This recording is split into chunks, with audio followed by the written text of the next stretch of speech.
പിതാവിന്റെയും പുത്രന്റെയും പരിശുദ്ധാത്മാവിന്റെയും നാമത്തിൽ ആമേൻ. പിതാവിന്റെയും പുത്രന്റെയും പരിശുദ്ധാത്മാവിന്റെയും നാമത്തിൽ. എൻ്റെ കർത്താവേ, ഞങ്ങൾക്ക് വേണ്ടി ക്രൂശിക്കപ്പെട്ടവനെ, ഞങ്ങൾക്ക് വേണ്ടി തിരുവിലാൽ മുറിവേറ്റവനെ, ഞങ്ങൾക്ക് വേണ്ടി മുൾക്കിടം ചൂടിയവനെ, നിന്റെ തിരുമുറുപാടുന്ന വലതുകരം, അനുഗ്രഹത്തിന് അണിപ്രതാർന്ന അത്ഭുതകരം ഓരോ മകൻ്റെ മേലും ഈ നിമിഷം വെക്കണമെന്ന് പ്രാർത്ഥിക്കുന്നു. ദൈവത്തിലെ നീ എവിടെയായിരിക്കുന്നു അവിടെ നിനക്ക് അനുഗ്രഹം ആവശ്യമുള്ള ഇടത്ത് വസ്തുക്കൾ നിന്റെ കയ്യിൽ ഉണ്ടെങ്കിൽ അതിപ്പോൾ എടുക്കാവുന്നതാണ്.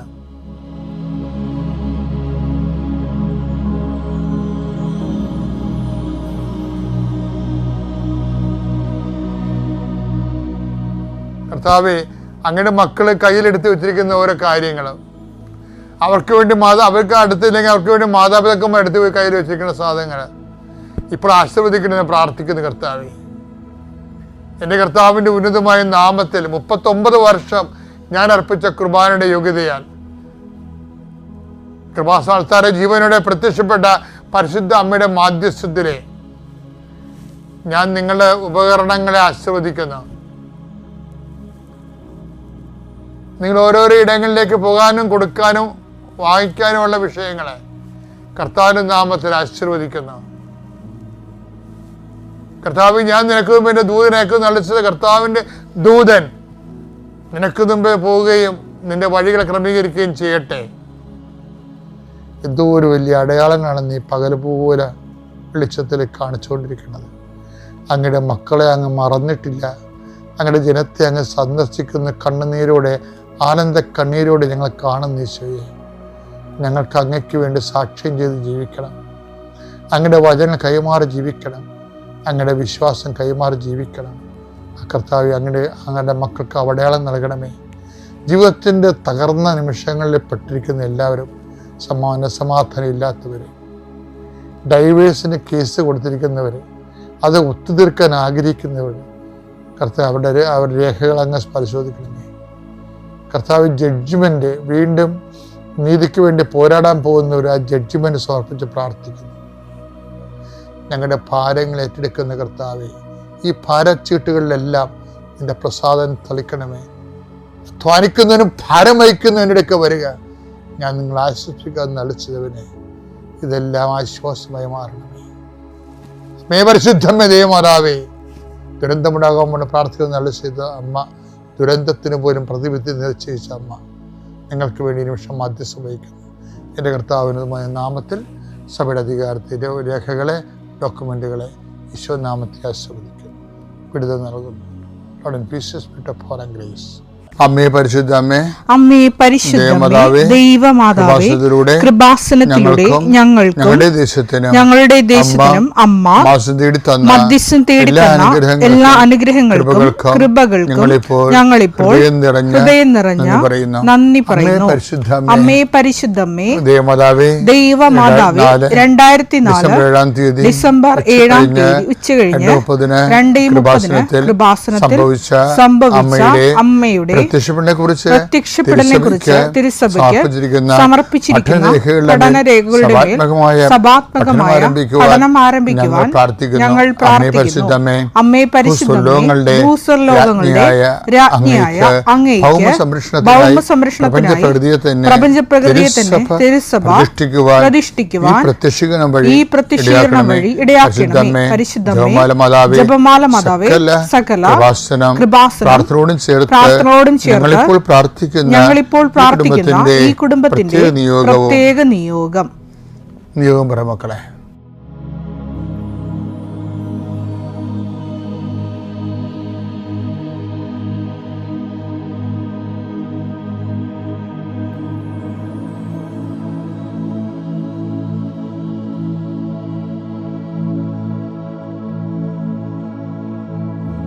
അമ്മയുടെ പ്രത്യക്ഷീകരണത്തിന്റെ ഈ അനുഗ്രഹവേളയിൽ ഞങ്ങൾക്ക് സാധിച്ചു തരുവാൻ കനിയണമേ. ആമേൻ. വിശ്വാസ പ്രമാണം. സർവശക്തനായ പിതാവും ആകാശത്തിന്റെയും ഭൂമിയുടെയും സൃഷ്ടാവുമായ ദൈവത്തിൽ ഞാൻ വിശ്വസിക്കുന്നു. അവിടുത്തെ ഏകപുത്രനും ഞങ്ങളുടെ കർത്താവുമായ ഈശോ മിശിഹായിലും ഞാൻ വിശ്വസിക്കുന്നു. ഈ പുത്രൻ പരിശുദ്ധാത്മാവിനാൽ ഗർഭസ്ഥനായി കന്യകാമറിയത്തിൽ നിന്ന് പിറന്ന് പൊന്തിയോസ് പീലാത്തോസിന്റെ കാലത്ത് പീഡകൾ സഹിച്ച് കുരിശിൽ തറയ്ക്കപ്പെട്ട് മരിച്ച് അടക്കപ്പെട്ട് പാതാളങ്ങളിൽ ഇറങ്ങി മരിച്ചവരുടെ ഇടയിൽ നിന്ന് മൂന്നാം നാൾ ഉയർത്ത് സ്വർഗത്തിലേക്ക് എഴുന്നള്ളി സർവശക്തിയുള്ള പിതാവായ ദൈവത്തിന്റെ വലതുഭാഗത്തിരിക്കുന്നു. അവിടെ നിന്ന് ജീവിക്കുന്നവരെയും മരിച്ചവരെയും വിധിക്കുവാൻ വരുമെന്നും ഞാൻ വിശ്വസിക്കുന്നു. പരിശുദ്ധാത്മാവിലും ഞാൻ വിശ്വസിക്കുന്നു. വിശുദ്ധ കത്തോലിക്കാ സഭയിലും പുണ്യവാന്മാരുടെ ഐക്യത്തിലും പാപങ്ങളുടെ മോചനത്തിലും ശരീരത്തിന്റെ ഉയർപ്പിലും നിത്യമായ ജീവിതത്തിലും ഞാൻ വിശ്വസിക്കുന്നു. ആമേൻ. സ്വർഗ്ഗസ്ഥനായ ഞങ്ങളുടെ പിതാവേ, അങ്ങയുടെ നാമം പൂജിതമാകണമേ. അങ്ങയുടെ രാജ്യം വരണമേ.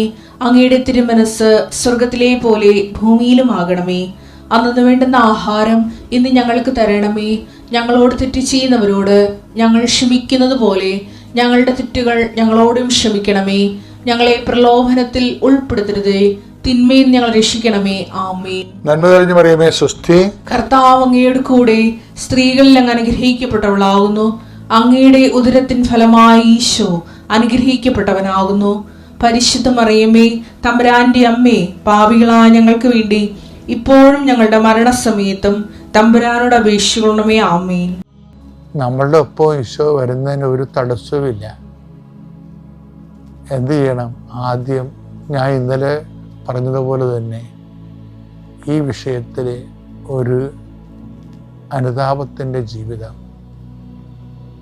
കർത്താവിൻ്റെ മുമ്പിൽ വരുമ്പോൾ നമ്മളെക്കുറിച്ചുള്ള നമ്മുടെ ഒരു അവബോധം സുവിശേഷത്തിൻ്റെ വെളിച്ചത്തിൽ നമ്മളെ തന്നെ കാണുകയും കർത്താവ് വീട്ടിലോട്ട് വരാനുള്ള ഒരു വഴി ഒരുക്കൽ. ഇപ്പം യോഹന്നാൻ പറഞ്ഞല്ലേ, കർത്താവിന് വേണ്ടി വഴിയൊരുക്കാൻ വന്ന ആളാണ് ഞാനെന്ന്. യുക്ക 3:4-5 വാക്യങ്ങൾ. കർത്താവിന്റെ വഴിയൊരുക്കുവിൻ, കർത്താവിന്റെ വഴി ഒരുക്കുവിൻ, അവന്റെ പാത നേരെയാക്കുവിൻ, അവന്റെ പാത നേരെയാക്കി. താഴ്വരകൾ നികത്തപ്പെടും, താഴ്വര നികത്തപ്പെടും, കുന്നും മലയും നിരത്തപ്പെടും, കുന്നും മലയും നിരത്തപ്പെടും, വളഞ്ഞ വഴികൾ നേരെയാക്കപ്പെടും, പരുവരുത്തവ മൃദുവാക്കപ്പെടും. ഈ സാധനം എല്ലാം ശതാധിപന്റെ കൺട്രീഷനിലുണ്ട്. നിങ്ങളൊന്ന് നോക്കിയാൽ മതി. ശതാധിപൻ എത്ര സ്റ്റൈലിഷായിട്ടാണ് ഈ യോഹന്നാൻ മാന്താനയുടെ സുവിശേഷം അനുസരിച്ചുകൊണ്ട് താഴ്വരകൾ നിരപ്പാകണത്, കുന്നും മലയിൽ നിരപ്പാകണത്. പുള്ളിയുടെ അധികാരത്തെക്കുറിച്ച് പുള്ളി അതൊരു കുന്നുപോലെ നിൽക്കുക. ആ ഞാനും അധികാരത്തിന് കീഴിലാണെന്ന് പുള്ളി പറയുന്നു. എൻ്റെ കീഴിലും ഭടന്മാരുണ്ടെന്ന് പറയും. ഈ അധികാരത്തിൻ്റെ ഔന്നത്യത്തെ ഈശോയുടെ മുമ്പിൽ അടിയറ വെക്കുന്നുണ്ട്. പക്ഷെ ലോകത്തിന് സംഭവിക്കണം എന്താണെന്നറിയാമോ? എന്തെങ്കിലും തരത്തിലുള്ള അറിവോ ജനസ്വാധീനമോ ഉണ്ടെങ്കിൽ വീണ്ടും ജനസ്വാധീനം വർദ്ധിപ്പിക്കാൻ വേണ്ടി വിശ്വാസം തള്ളിപ്പറയുന്ന ഭീരുക്കളുള്ള ഒരു കേരളമാണ് ഇന്ന് ഞാൻ കാണുന്നത്. എന്തെങ്കിലും പകുഴുതുണ്ടെങ്കിൽ, എന്തെങ്കിലും ഒരു കഴിവുണ്ടെങ്കിൽ 10 മനുഷ്യരെ കൂടി ഫാൻസാക്കാൻ വേണ്ടി വിശ്വാസത്തെ തള്ളിപ്പറയും. ശരിക്കും പറഞ്ഞാൽ അതൊരു ഭീരുത്വമാണ്. കാര്യം വിശ്വാസത്തെ ഏറ്റുപറഞ്ഞവരെല്ലാം ലോകം കണ്ട ഏറ്റവും വലിയ ധൈര്യശാലികളാണ്.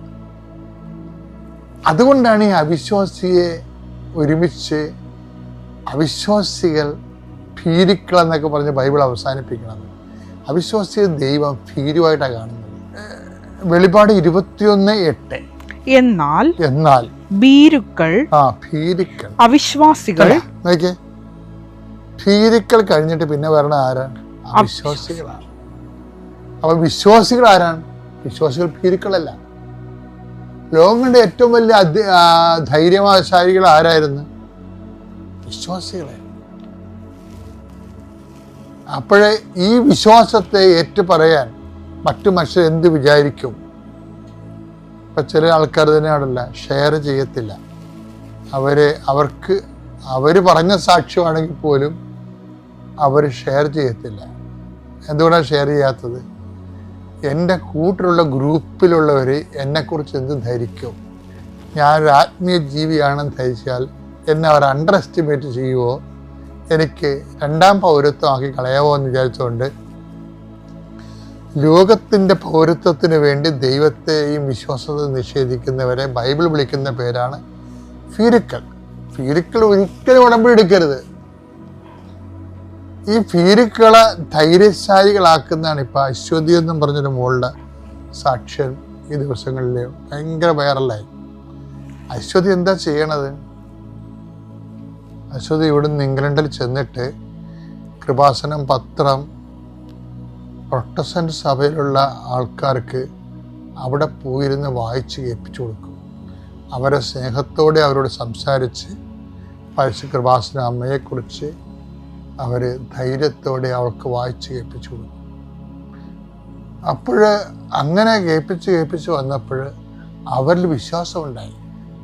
അശ്വതിക്ക് വീണ്ടും വിസ അവിടെ കിട്ടാൻ സാധ്യതയില്ലായിരുന്നു, പുതുക്കാൻ സാധ്യതയില്ലായിരുന്നു. പക്ഷേ ഹസ്ബൻഡിനും കുഞ്ഞുങ്ങൾക്കും ഒക്കെ വീണ്ടും പുതുക്കി കിട്ടിയപ്പോൾ അവർ തന്നെ പറഞ്ഞു, അശ്വതി ഇത് നിൻ്റെ മമ്മയുടെ ഗ്രേറ്റ്നെസ് ആണെന്ന്, നീ വിശ്വസിക്കുന്ന കൃപാസന മമ്മയുടെ ഗ്രേറ്റ്നെസ് ആണെന്ന് അവർ പറഞ്ഞു. അതെന്താ കാര്യം? അത് അവർ ഈ അശ്വതി എടുത്ത ധൈര്യമാണ്.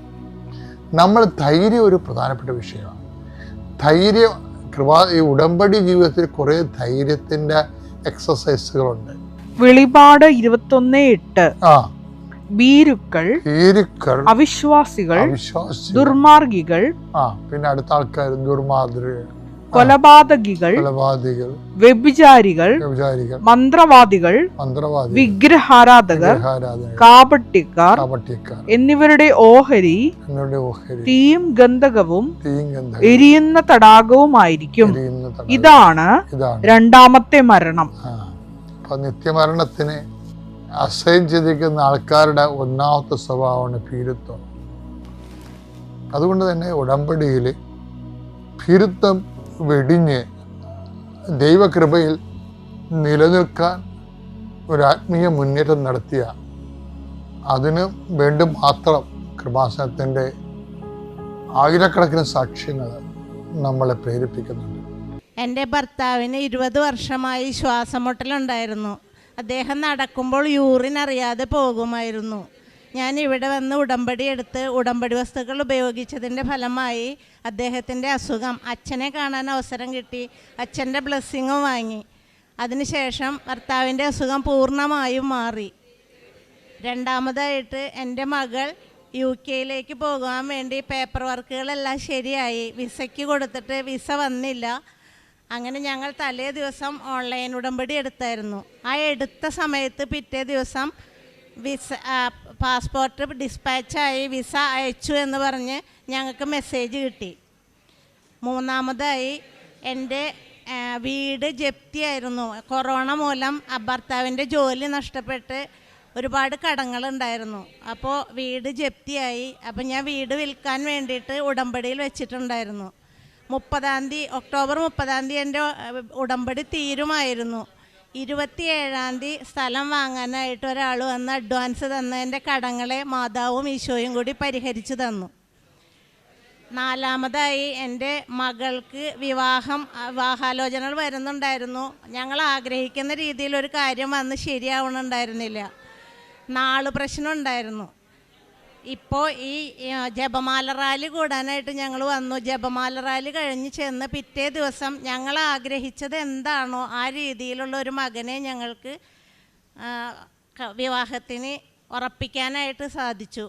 കല്യാണം സെപ്റ്റംബർ കഴിഞ്ഞിട്ടേ ഉണ്ടാവുള്ളൂ. പക്ഷേ എങ്ങനെയാണോ മാതാവിനോട് ആവശ്യപ്പെട്ടത് അതിനേക്കാളും 10 മടങ്ങ് നല്ല രീതിയിലുള്ള ഒരു മകനെയും കുടുംബത്തെയുമാണ് ഞങ്ങൾക്ക് മാതാവ് കൊണ്ടുവന്ന് എത്തിച്ചു തന്നേക്കണത്. അത് ഭംഗിയായിട്ട് നടത്തി തരാൻ മാതാവും ഈശോയും എൻ്റെ കൂടെ ഉണ്ടാവണം.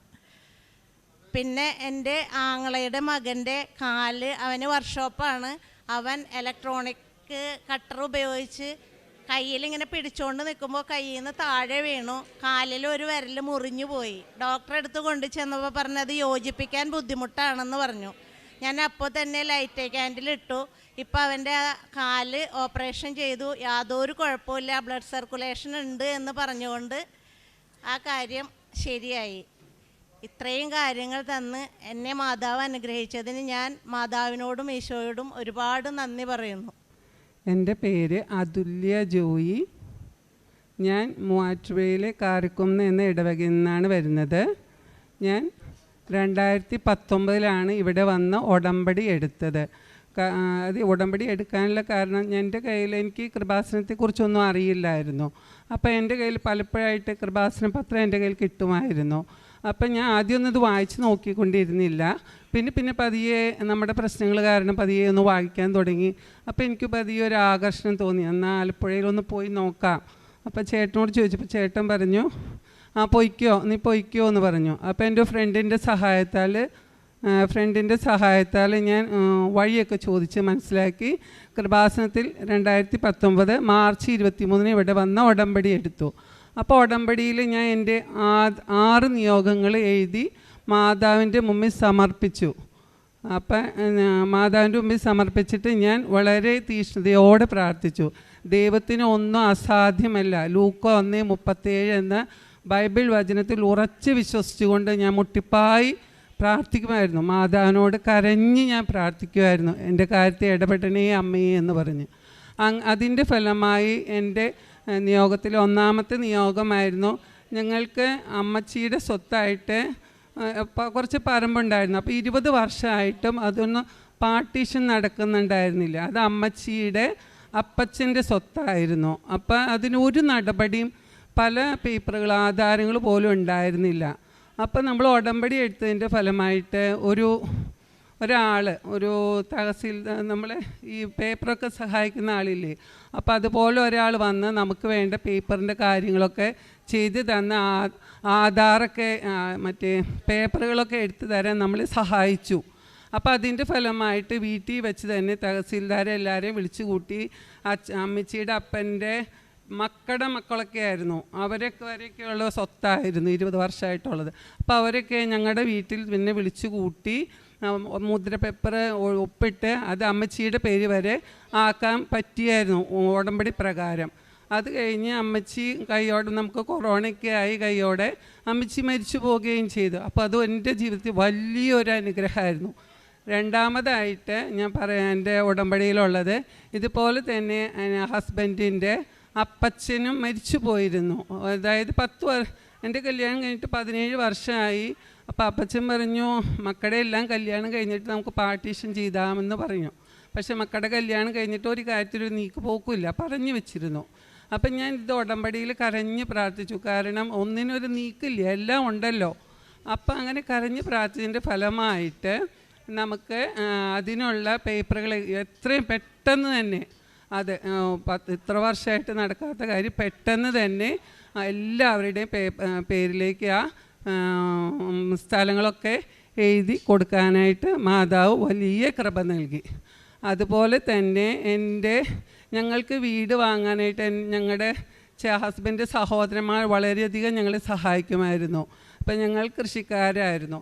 അപ്പം അവർ ഞങ്ങൾ വളരെയധികം സഹായിച്ചിട്ട്, പക്ഷേ ഞങ്ങളുടെ ഹസ്ബൻഡ് സഹോദരന്മാർക്ക് ജോലിയൊക്കെ ഉണ്ടെങ്കിൽ വീട് ഉണ്ടായിരുന്നില്ല. അതൊരു തടസ്സമായിരുന്നു, അവർക്ക് സാഹചര്യക്കുറവല്ല, തടസ്സമായിരുന്നു. അപ്പം ഞാനത് എൻ്റെ നിയോഗത്തിൽ 3ാമതായിട്ട് എഴുതി പ്രാർത്ഥിച്ചു, അമ്മ മാതാവേ, അവരുടെ കാര്യത്തിൽ ഞങ്ങൾക്ക് വീട് തന്നതുപോലെ അവർക്ക് ഞങ്ങളേക്കാൾ നല്ലൊരു ഭവനം നൽകി അവരെ അനുഗ്രഹിക്കണേ എന്ന് നന്നായി പ്രാർത്ഥിച്ചു മുട്ടിപ്പായിട്ട്. അപ്പം അതിൻ്റെ ഫലമായി 2 സഹോദരന്മാർക്ക് നല്ലൊരു ഭവനം നൽകി ദൈവം അവരെ അനുഗ്രഹിച്ചു. അതുപോലെ 4ാമതായിട്ട് എൻ്റെ കസിന് പുറത്തോട്ട് പോകണമെന്ന് 10 വർഷമായിട്ട് ആഗ്രഹം ഉണ്ടായിരുന്നു, വലിയ ആഗ്രഹമായിരുന്നു പുറത്തോട്ട് UK പോകണമെന്ന്. അപ്പം ഞാനത് എൻ്റെ ഉടമ്പടിയിൽ എഴുതി പ്രാർത്ഥിച്ചിരുന്നു. അപ്പം അതിൻ്റെ ഫലമായിട്ട് അവൾക്ക് 2020 ജാനുവരിയിൽ പുറത്തോട്ട് പോകാനും, പിന്നെ കൊറോണ വന്ന് ലോക്ക്ഡൗണായി. പിന്നെ കൊറോണ മാറിയപ്പോൾ ഹസ്ബൻഡിനെയും കുട്ടിയെയും കൊണ്ടുപോകാനായിട്ടും സാധിച്ചു. പിന്നെ അതുപോലെ തന്നെ എൻ്റെ മകൻ കൊറോണയ്ക്ക് ആയപ്പോൾ പിള്ളേരൊക്കെ പഠനത്തിൽ ഭയങ്കര ബുദ്ധിമുട്ടായിരുന്നു. അപ്പോൾ എൻ്റെ മകൻ 10ാം ക്ലാസ്സിൽ പഠിച്ചുകൊണ്ടിരിക്കുകയായിരുന്നു. അപ്പോൾ കൊറോണ കാലം ഈ കഴിഞ്ഞ അധ്യയനം 2020 ഈ വർഷം. അപ്പോൾ കൊറോണയ്ക്ക് ആയതുകൊണ്ട് അവർ പഠിക്കാൻ ഭയങ്കരമായിട്ട് പറ്റിയില്ല. അപ്പോൾ എൻ്റെ ഉടമ്പടിയൊക്കെ കൊറോണ ആയതുകൊണ്ട് മുടങ്ങി കിടക്കായിരുന്നു. അപ്പം ഞാൻ ഇവിടെ മാർച്ചിൽ ഒന്നുകൂടി എൻ്റെ ഉടമ്പടി പുതുക്കി വെച്ചതിൻ്റെ ഞാൻ മാർച്ചിലാണ് പുതുക്കി വെച്ചത്. അപ്പോൾ മാർച്ചിൽ തന്നെ അവന് അവസാന എക്സാം തുടങ്ങും. അപ്പം ഞാൻ മാതാവിനോട് കരഞ്ഞ് പ്രാർത്ഥിച്ചു, എൻ്റെ മാതാവേ, എൻ്റെ മകൻ്റെ കാര്യത്തിൽ ഇത്രയും ഇടപെട്ട അമ്മയല്ലേ, നീ എൻ്റെ കൈവിടില്ല എന്ന് ഉറച്ച വിശ്വാസത്തിൽ അവന് വേണ്ടി നന്നായി പ്രാർത്ഥിച്ചു. അപ്പോൾ അതിൻ്റെ ഫലമായിട്ട് അവന് 10ാം ക്ലാസ്സിൽ നല്ല മാർക്കോടെ തന്നെ അമ്മ മാതാവ് അവന് വിജയം നൽകി അനുഗ്രഹിച്ചു. പിന്നെ അതുപോലെ തന്നെ നമ്മുടെ ജീവിതത്തിൽ എന്തെങ്കിലും ചെറിയ ബുദ്ധിമുട്ട് വന്നാലോ സാമ്പത്തികമായോ എന്ത് ബുദ്ധിമുട്ട് വന്നാലും അമ്മ മാതാവ് ഞങ്ങളെ ചേർത്ത് പിടിച്ച് അമ്മയുടെ കരം എപ്പോഴും നമ്മുടെ കൂടെയുള്ള ഒരു സംരക്ഷണ വലയമായി നമുക്ക് ഞങ്ങൾക്ക് വളരെയധികം തോന്നിയിട്ടുണ്ട്. അപ്പോൾ വിശ്വാസ മേഖലയിലായാലും എല്ലാവിധത്തിലും ഞങ്ങളെ ഉയർത്തിയതിന് അമ്മ മാതാവിനും തിരുക്കുമാരനും 1000 നന്ദി പറഞ്ഞുകൊണ്ട് ഞാൻ നിർത്തുന്നു. അമ്മ പ്രത്യക്ഷപ്പെട്ട ഈ പുണ്യഭൂമിയിൽ നിന്നുകൊണ്ട് സാക്ഷ്യം പറയുവാൻ അവസരം തന്ന അമ്മ മാതാവിനും ഉണ്ണീഷയ്ക്കും ആദ്യമേ നന്ദി പറയുന്നു. എൻ്റെ പേര് സുമ. ഞാൻ തിരുവനന്തപുരം ജില്ലയിലെ ആറയൂർ എന്ന സ്ഥലത്ത് നിന്നാണ് വരുന്നത്. ഞാൻ എൻ്റെ TTC പഠനം കഴിഞ്ഞിട്ട് ഏകദേശം 15 വർഷമായി. ഒരു ജോലി എനിക്ക് കിട്ടിയില്ല. വളരെ താല്പര്യമുണ്ടായിരുന്നു, ആഗ്രഹമുണ്ടായിരുന്നു. കൂടെ പഠിച്ചവരെല്ലാവരും കാണുമ്പോൾ ചോദിക്കും, ജോലിയായില്ലേ. പക്ഷേ എനിക്ക് ജോലിക്ക് പോകാനുള്ള സാഹചര്യങ്ങളൊന്നും കുടുംബത്തിൽ നിന്ന് ഉണ്ടായിരുന്നില്ല. എന്നാലും ഇങ്ങനെ ആൾക്കാർ ചോദിക്കുന്നത് കൊണ്ട് ഞാൻ ഒരു PSC കോച്ചിങ് സെൻറ്ററിൽ അഡ്മിഷൻ നേടി പഠിക്കാൻ ആരംഭിച്ചു. PSC ക്ലാസ്സിന് പോയിക്കൊണ്ടിരുന്നപ്പോഴാണ് ഈ കൃപാസനത്തെക്കുറിച്ചും ഉടമ്പടിയെക്കുറിച്ചൊക്കെ അറിയുന്നത്. എൻ്റെ സഹോദരിയുടെ വീട്ടിൻ്റെ അടുത്ത് നിന്ന് ഒരു മാസം തോറും ഇവിടെ അവർ ഈ ദേവാലയത്തിൽ വരുന്നുണ്ടെന്നൊരു അറിവ് കിട്ടി. അങ്ങനെ ഞങ്ങൾ വരാൻ വേണ്ടി പ്ലാൻ ഇട്ടുകൊണ്ടിരുന്നപ്പോഴാണ് കൊറോണ വന്നതും പിന്നെ ലോക്ക്ഡൗൺ ആയതും. അങ്ങനെ വരാൻ പറ്റിയില്ല.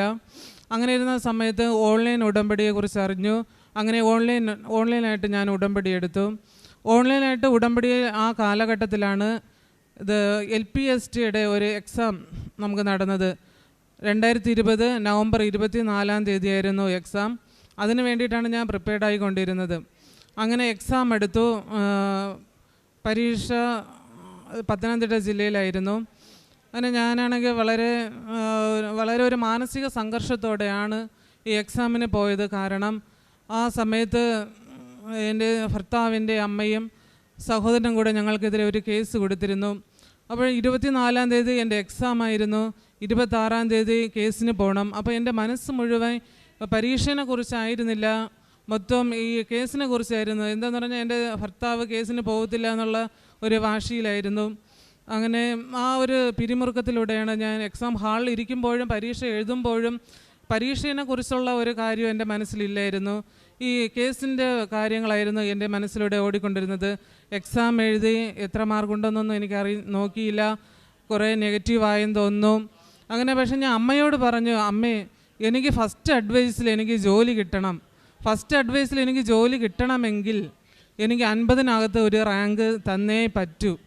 അങ്ങനെ ഇൻ്റർവ്യൂ കഴിഞ്ഞു. ഈ 2022 ജൂൺ 1-ാം തീയതി ഞങ്ങളുടെ റാങ്ക് ലിസ്റ്റ് വന്നപ്പോൾ 36-ാമത്തെ റാങ്ക് തന്ന് മാതാവ് എന്നെ അനുഗ്രഹിച്ചു. എനിക്ക് ഫസ്റ്റ് അഡ്വൈസിൽ തന്നെ പത്തനംതിട്ട ജില്ലയിൽ അയിരൂർ സ്കൂളിൽ LPST ആയിട്ട് ജോലി നൽകി ദൈവം എന്നെ അനുഗ്രഹിച്ചു. ഉടമ്പടിയിൽ വെച്ച രണ്ടാമത്തെ ഒരു കാര്യമായിരുന്നു എൻ്റെ അമ്മയുടെ അസുഖം. എൻ്റെ അമ്മയ്ക്ക് എല്ലാ അസുഖങ്ങളും ഉണ്ടായിരുന്നു. ഷുഗർ, കൊളസ്ട്രോൾ, പ്രഷർ, അങ്ങനെ പല അസുഖങ്ങളുണ്ടായിരുന്നു. 2021 ഡിസംബർ മാസം അവർക്കൊരു അറ്റാക്ക് ഉണ്ടായി. അങ്ങനെ തിരുവനന്തപുരം ജനറൽ ആശുപത്രിയിൽ അഡ്മിറ്റാക്കി. 2 ആഴ്ചയോളം അവിടെ ആശുപത്രിയിലായിരുന്നു. അവിടുത്തെ ട്രീറ്റ്മെൻ്റ് എല്ലാം കഴിഞ്ഞ് വീട്ടിൽ റെസ്റ്റിലായിരിക്കുമ്പോൾ വീണ്ടും 2022 ജനുവരി 1 വീണ്ടും ഒരു നെഞ്ചുവേദനയെ തുടർന്ന് ആശുപത്രിയിൽ അഡ്മിറ്റായി. അപ്പോൾ കാർഡിയോളജി ICUയിൽ അഡ്മിറ്റ് ആവാൻ വേണ്ടി കൊറോണ ടെസ്റ്റ് ചെയ്തപ്പോൾ കൊറോണ പോസിറ്റീവായിരുന്നു. അങ്ങനെ കൊറോണ ICUയിലോട്ടാണ് അഡ്മിറ്റാക്കിയത്. 2 മാസത്തോളം അമ്മ ICUയിലായിരുന്നു. ഒരിക്കൽ ഇത് കുറവാകുമ്പോൾ വാർഡിലോട്ട് മാറ്റും. കൊറോണ വാർഡിലോട്ടാണ് മാറ്റുന്നത്. അപ്പോഴെല്ലാം കൂടെ നിന്നത് ഞാനാണ്. ഞങ്ങൾക്ക് പക്ഷേ കൊറോണ ബാധിക്കുകയൊന്നും ചെയ്തില്ല. വളരെ സീരിയസ് ആയിരുന്നു അമ്മയ്ക്ക്. ഡോക്ടർമാർ എന്തായാലും മരണം കൺഫേം ആക്കിയിരുന്നു. അതാണ് ഉറപ്പായിരുന്നു. അത്രയ്ക്ക് ലങ്സ് എല്ലാം പോയി, ഹാർട്ട് മൊത്തം കംപ്ലൈൻ്റായി. അപ്പോൾ ഞാൻ അമ്മയോട് പറഞ്ഞു, അമ്മേ, ദൈവത്തിൻ്റെ ഇഷ്ടം അമ്മയുടെ മരണമാണെങ്കിൽ അത് നടന്നോട്ടെ, പക്ഷേ അത് കൊറോണ വാർഡിലായിരുന്നു, കൊറോണ ICUയിൽ കിടന്ന് അമ്മ മരിക്കരുത്. കാരണം അവിടെ ആയിരിക്കുമ്പോൾ നമുക്കറിയാം 4-5 മരണം ഒരു ദിവസം നടക്കും. അവർ ബോഡി വീട്ടിൽ കൊണ്ട് പോകാനോ ഒന്നിനും സാധിക്കില്ലായിരുന്നു. അങ്ങനെ ഞാൻ അമ്മയോട് ഒരൊറ്റ കാര്യം പറഞ്ഞതേ ഉള്ളൂ, മാതാവേ, അമ്മയെ കൊറോണ ICUയിൽ നിന്ന് മരണം സംഭവിക്കരുത്, അമ്മ ഒരു ദൈവവിശ്വാസിയാണ്, നല്ലൊരു അടക്ക ശുശ്രൂഷയൊക്കെ കിട്ടണമെന്ന് വളരെ താല്പര്യമുള്ള ഒരു വ്യക്തിയായിരുന്നു. അങ്ങനെ എൻ്റെ അമ്മ ഫെബ്രുവരി 24 മരിച്ചു. ഫെബ്രുവരി 22 അമ്മയെ കാർഡിയോളജി ICUയിലോട്ട് മാറ്റി. അങ്ങനെ കാർഡിയോളജി ICUയിൽ നിന്നാണ് മരണമടഞ്ഞത്. അങ്ങനെ കൊറോണയുടെ പ്രോട്ടോകോളൊന്നും പാലിക്കേണ്ടി വന്നില്ല. എന്നാലും കോവിഡിൻ്റെ ധനസഹായം അമ്മയ്ക്ക് ലഭിക്കുകയും ചെയ്തു. ഉടമ്പടിയിൽ വെച്ച മറ്റൊരു നിയോഗമായിരുന്നു, ഞങ്ങളുടെ ഒരു വസ്തുവിൻ്റെ പ്രമാണം ഒരു 8 വർഷത്തോളമായി ഒരാളുടെ കൈവശമായിരുന്നു. കുറച്ച് പൈസ അദ്ദേഹത്തിന് കൊടുക്കാനുണ്ടായിരുന്നു. അത് 8 വർഷത്തോളം നമുക്ക് നടക്കാത്ത ഒരു കാര്യമായിരുന്നു.